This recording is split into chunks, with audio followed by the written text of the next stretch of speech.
ব্লাউজটোৰ গাৰ জোখটো ল'ব লাগিব।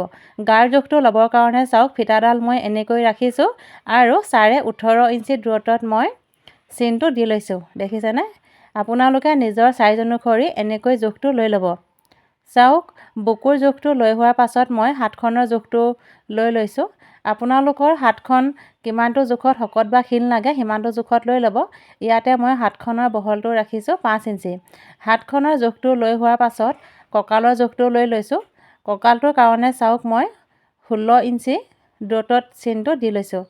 দেখিছেনে? কঁকালৰ কাৰণে মই 16 ইঞ্চি ৰাখিছোঁ। এনেকৈয়ে আপোনালোকে জোখটো লৈ শেষত বিন্দুকেইটা মিলাই আঁচডাল টানি ল'ব আৰু আঁচডালৰ ওপৰতে চিলনিটো চিলাই দিব। আৰু চাওক এতিয়া মই এই আঁচডালৰ ওপৰতে চিলনিটো চিলাই দিছোঁ।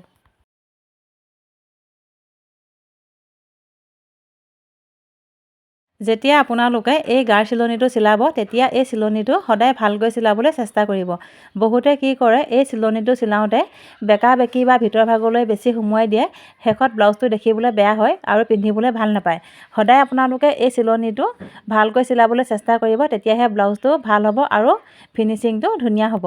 আৰু দেখিছেনে মই এই চাইডটো চিলাই ল'লোঁ, এতিয়া এইটো ভাগো চিলাই ল'ম। চাওক আঁচডালৰ পোনতেই মই চিলনিটো চিলাই দিছোঁ। এনেকৈ এবাৰ চিলাই লোৱাৰ পাছত আকৌ এবাৰ চিলাই দিছোঁ যাতে চিলনিটো খোল খাই নাযায়। এতিয়া চাওক আঁচডালৰ পোনতেই মই এই চিলনিটো চিলাই দিম। আকৌ কৈছোঁ আপোনালোকক এই চিলনিটো সদায় আপোনালোকে ভালকৈ চিলাবলৈ চেষ্টা কৰিব, তেতিয়াহে ব্লাউজৰ ফিনিচিংটো ভাল আহিব। দেখিছেনে আঁচডালৰ পোনতে মই চিলনিটো চিলাই দিলোঁ আৰু এবাৰ ভিতৰ ভাগলৈ এনেকৈ চিলাই দিছোঁ। আপোনালোকেও এই মুখৰ চিলনিটো 2বাৰ বা 3বাৰ চিলাই দিব, নহ'লে হয়তো চিলনিটো খোল খাই যাবও পাৰে, সেইকাৰণে 2বাৰ 3বাৰ চিলাই দিব। আৰু চাওক ব্লাউজটো চিলাই হৈ গ'ল, এতিয়া মই পাইপিংটো লগাই ল'ম।